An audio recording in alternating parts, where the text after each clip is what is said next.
Hello there. What's going on, everyone? Today I'm going to be talking about 10 Armada cards that might see an errata in the upgrade card collection that is coming out later this year. If you are new here to the channel, be sure to enter to win the giveaway that's going on right now for a $25 Amazon gift card. You just have to be a subscriber and leave a comment on this or one of my videos. It's as simple as that. Also, once we hit 40,000 subscribers, we're going to be doing a lot of pretty cool stuff, so definitely stay tuned for that. This weekend, there's actually a sale on my merch store in the Teespring shop. There's links for that down below. You can get pretty cool neck gaiters like this Ahsoka Tano one, or lots of different t-shirts, gaiters, bags, all kinds of cool stuff.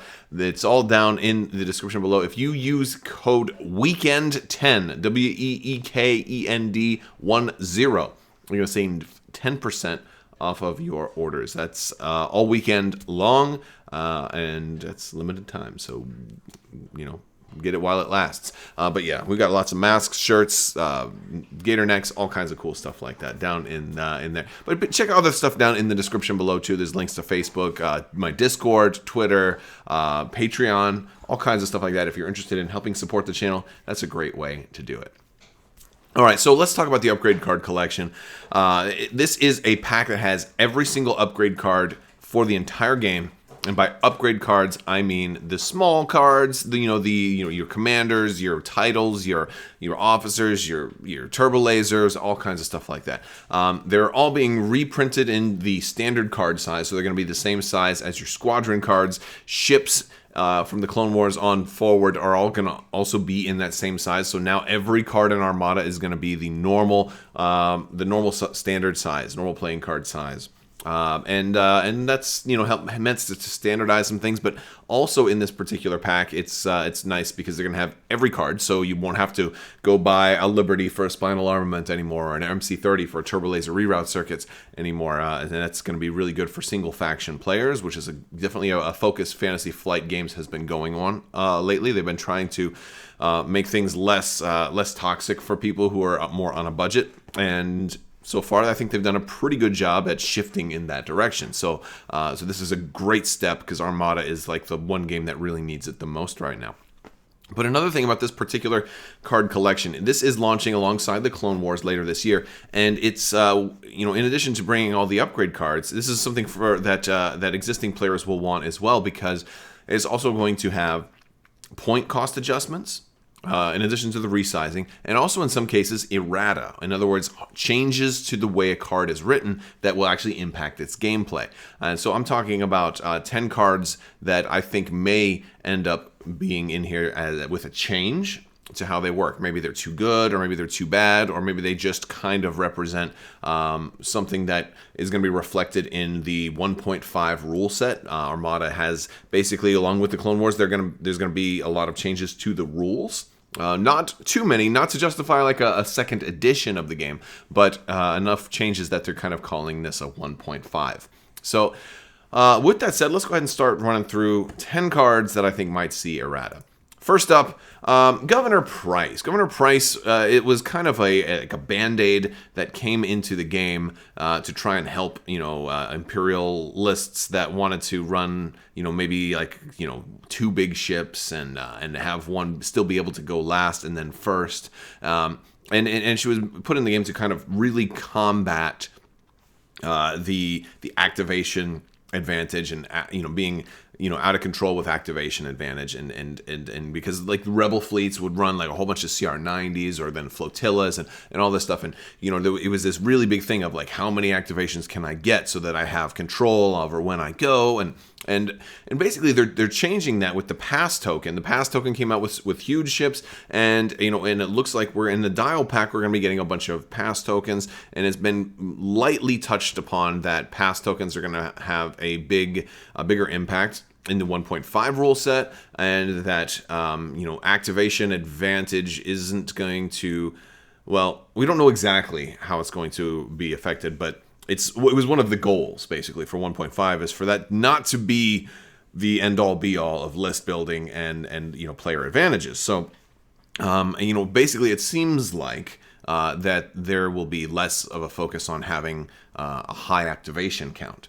And if that's the case, I wouldn't be surprised if cards like Governor Price get changed. Next up on my list, to go along with Governor Price, I felt it was probably appropriate to also include Bail Organa. While he does function a little differently, he may not, he actually might get through without an errata, but he's still kind of in that same ballpark of activations and, choosing going first or going last. And, maybe you do have that high activation count, but you didn't have a bid to be first player. This is going to let you kind of, maybe Rebels will be able to more comfortably afford to have a bid to try and be first player, and Bail Organa might, have been that band-aid fix for the old way of list building for the Rebels, and might not be as necessary in Armada 1.5. And to round out this trio of cards, I'm going to put the granddaddy of all of this, the Strategic Advisor. Strategic Advisor, I definitely think will out of all of these three, I think Strategic Advisor will be the most likely to receive an errata. And it may not be too much of a functional errata. It may be something more along the lines of just how it works. Maybe it just gives your ship a pass token, as opposed to having to exhaust a card. Like that would be an interesting change, because that would make it vulnerable or less vulnerable to certain cards that might, like there's ion cannon cards that can target a card and exhaust it. But if this card now just gives you a pass token, you're now no longer vulnerable to have this guy invalidated by being exhausted before he was used, and things like that. So it's very interesting on how they might approach this, or and it's hard for me to speculate exactly how it'll be changed, because again, we don't know all of the rules with that. So but these past three were all based on the fact that we know that pass tokens are going to have a bigger role in the game. It's not going to be just the Superstar Destroyer that gets one, or I guess provisionally any other huge ships that we are likely to see, especially with the Clone Wars having several very good contenders for huge ships. It's going to be real interesting to see how activation advantage plays out in 1.5 of Armada. Next up, Darth Vader. Now, this one is a tricky one for me. I think he's maybe one of the best cards in the game. I absolutely love him. And a big part of this is due to his cost, due to him being so close to what the Commander version of Darth Vader did, and an expensive Commander at that, and saving you like 35 points of list building, because you can still get that same ability. You can still get rerolls. And you can also make room for another commander, so you can get in kind of two commander benefits. I just feel like this officer card is potentially too good. Now, this is my opinion. Some of you may disagree. You may think he's a lot more situational and not a guaranteed pick at all. And I get that, but I think he is so very good. And it could be, this could go one of two different ways, because either this officer card maybe needs to go up slightly in points, or maybe the other end of the coin, or like the other side of the coin, is maybe the commander version of Vader needs to come down in points a little bit, because that's what I think this is so good, because he's so cheap compared to his commander, his I think 36-point commander version, that it's is really no choice. Once this came out, I don't ever take Darth Vader as a commander anymore, because I'll just throw this guy on a Gazanti. That whole ship combo is cheaper than the Darth Vader commander. And now I can also, I lose the opportunity cost of using up my commander slot. Now I can pick another commander and get a second benefit on top of rerolls. So it's just too good. And I think if you close the point gap between those two, then that might have something else to do with it. But then again, this may be seen as being too powerful in general, and perhaps there'll be a wording change and more of an errata rather than just a points change. But we'll have to see. This one I'm not 100% sure on, but I do think it's very, very, very strong. Speaking of very, very, very strong, Gunnery team. I wouldn't be surprised if Gunnery team saw some type of errata or change, primarily because there are certain slots in the game where a certain upgrade just completely dominates most of its chances to be used, and Gunnery team is tries really hard for that title. Any big, any big red dice heavy arc ship that has, has a weapons team slot, gunnery team is usually the go-to option. Now, recently we've seen some other pretty good weapons team slots come out that at least have some use cases where they're a really good option to have, like Gunnery Chief of Arnelian for the Empire, for example, is a really nice option. So Gunnery Team is not an auto-include in all cases, and of course for black dice ships you want Ordnance experts, but Gunnery Team is so very good, it's really hard on a ship that can benefit from it to justify taking anything else. So I feel like that might be one thing that leads to it maybe getting a slight depowerization, but another reason is because there was initially some confusion on this one and how it would work with huge ships like the Superstar Destroyer, because some people said, well, Gunnery Team lets you shoot twice out of an arc. Well, wait. Huge ships get 3 shots out of an arc, and while this doesn't specifically say 3, it says more than once, and so rules as written, that has to kind of default to 3. And certainly that's how it ended up coming out. But I wonder if, especially with more potential huge ships. I'm talking about the Lucre Hulk, which may end up being huge. I hope it is, and the Malevolence, which and even the clones with those the really big ones that we haven't seen on screen yet. There's potential for more huge ships to come out, and this may kind of be a forcing function to re-examine this and say, hey, it's not just a one ship issue of it. There's a single ship that can attack 3 times. This could let a whole class of ships attack 3 times and out of the same arc. And maybe we don't want every single huge ship to not have a really strong arc because of gunnery teams could break it. And that's kind of really the thing is, this might get changed to maybe have a different functionality with huge ships. What if you couldn't take it with huge ships? Now that might be a bridge too far, right? Depending on maybe if, and again, it's largely dependent on, do we see other weapons teams come out with the Clone Wars that provide a suitable replacement for gunnery teams? Maybe something along the lines of, well, you can't attack twice out of this arc, but what if you got extra dice from a weapons team? That might, say, hey, I'm only getting 1 shot, but it's going to be stronger. Or maybe you just say, I'm only attacking once this whole round, but as a result, I get maybe more dice or something, letting you kind of concentrate fire instead of spread out fire. Who knows? But I think there stands an opportunity to look at potential future balance issues with the way Gunnery's team is worded, as it applies to future huge ships, and also the fact that it's just so very, very good. Really, it's a kind of a force multiplier, right? Every single arc for every ship that comes out always has to take, if it's going to have weapons team, always has to take gunnery team into account. Wait, how good can we make this one particular firing arc, knowing that they're going to be able to shoot it twice per round if they take gunnery team? And so maybe that restricts some design decisions, especially as it applies to huge ships. So gunnery team we'll see. Or maybe it'll just go up in points to make it a harder choice too. There's always that option. Another one that's also kind of a force multiplier, Adar Talon.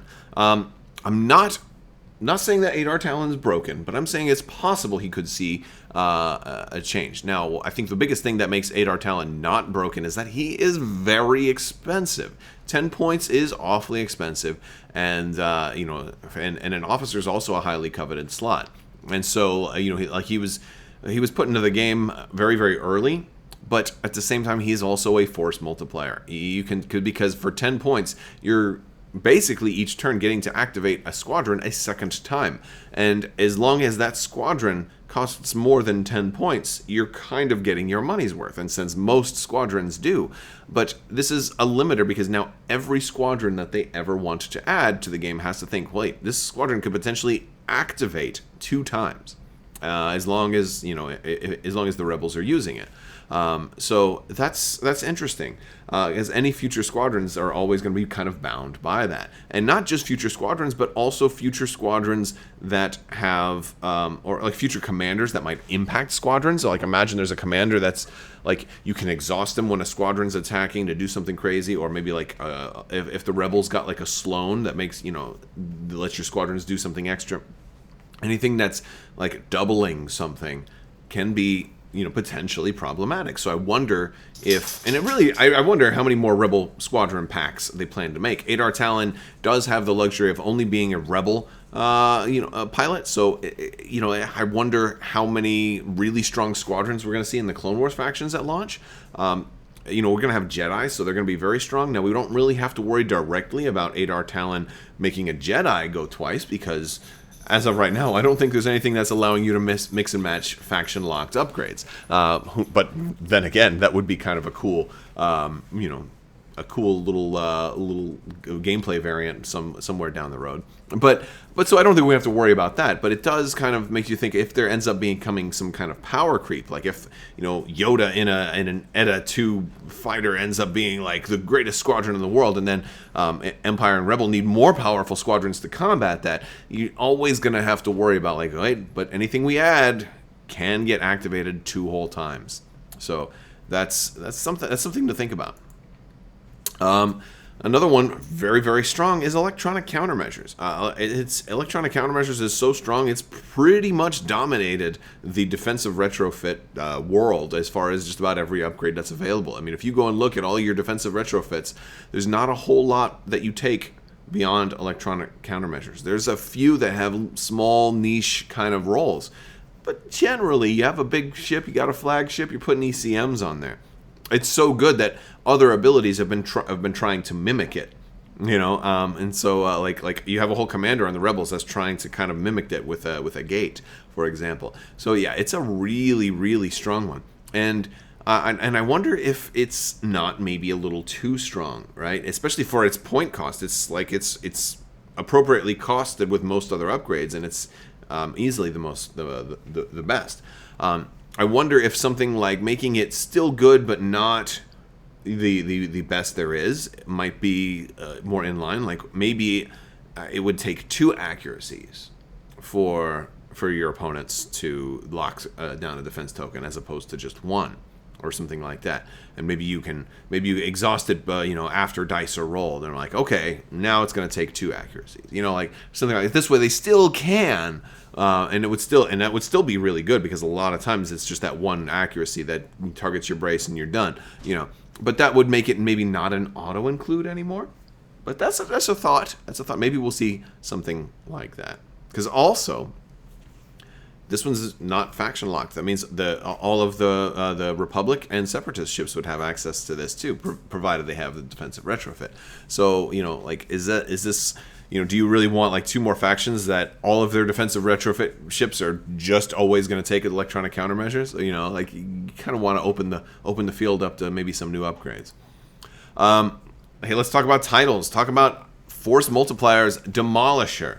Demolisher is a super strong title. Came out in the very early days of Armada, and it's already been errata'd 1 time, so it might not get another errata. But its first errata wasn't really that strong. And basically, this one breaks a core rule of the game, and this is that you can attack after you move, which is, of course, unlike every other ship in the game. This one could possibly, I could see this one being changed if they don't really like the, there's certain things that all of the games that have come out have like learned lessons from their first couple of waves, and a game that's lasted for as many years as Armada has. And I wonder, like for example, in the case of the Gladiator, every ordnance card that they ever want to come out with, all your black dice upgrades basically have to take into consideration that Demolisher can use them. And so that might be something that's kind of holding them back from making really, really cool and even more dangerous black dice upgrades, because this kind of turns black dice upgrades into red dice upgrades, right? From a certain point of view, all right? You'll find that many of the truths we hold depend very much on your own point of view. I don't know, I'm doing a Scottish accent. It's like Sean Connery became Obi-Wan Kenobi, and he's the Russian submarine commander. No, anyway, but really, like, if they wanted to make a really awesome, maybe a 30-point ordnance, like the mother load, well, now you can still deliver it at long range because you're going to move and then shoot. So, like, that's something. I wouldn't be surprised if they changed Demolisher, and Demolisher would still be an offensive title, and probably still a very good offensive title, but maybe changed in a way that doesn't let it break that core rule of the game, because that's a big one. And I get that upgrades are always supposed to break core rules of the game. I wouldn't be surprised if they change this one. Speaking of titles, gotta throw Yavaris in there too. It's kind of like two sides of the same coin. It's a force multiplier. We talked about that with Adar Talon.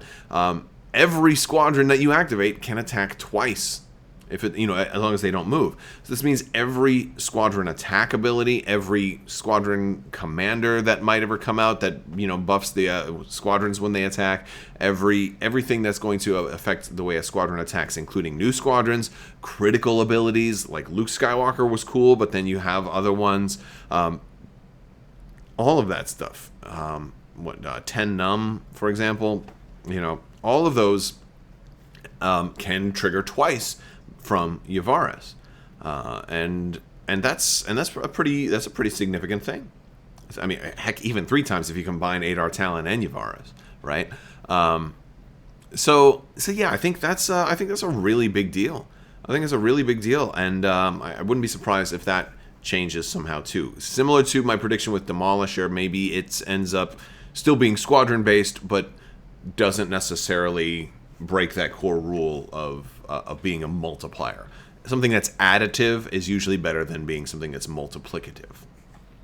And I've talked about him before. I wouldn't be surprised if Constantine gets a fundamental reworking.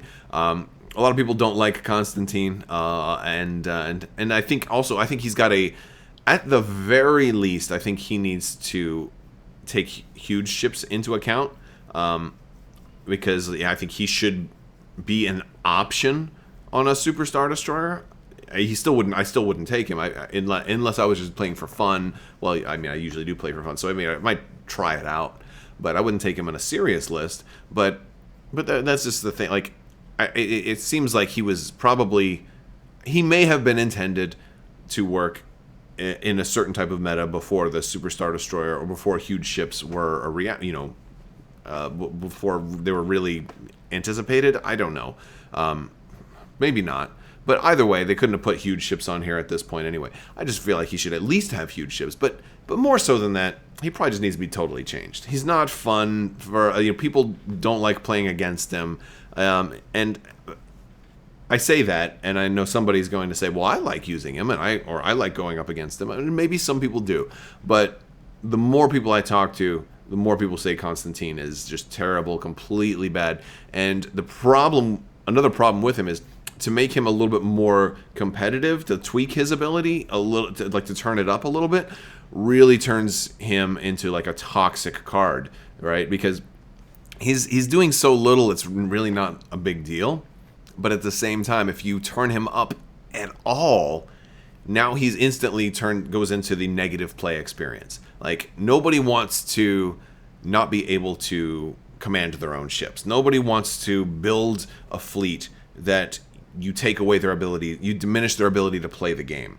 And I understand, like, yeah, if your ship gets blown up, your ability to do battle is gone.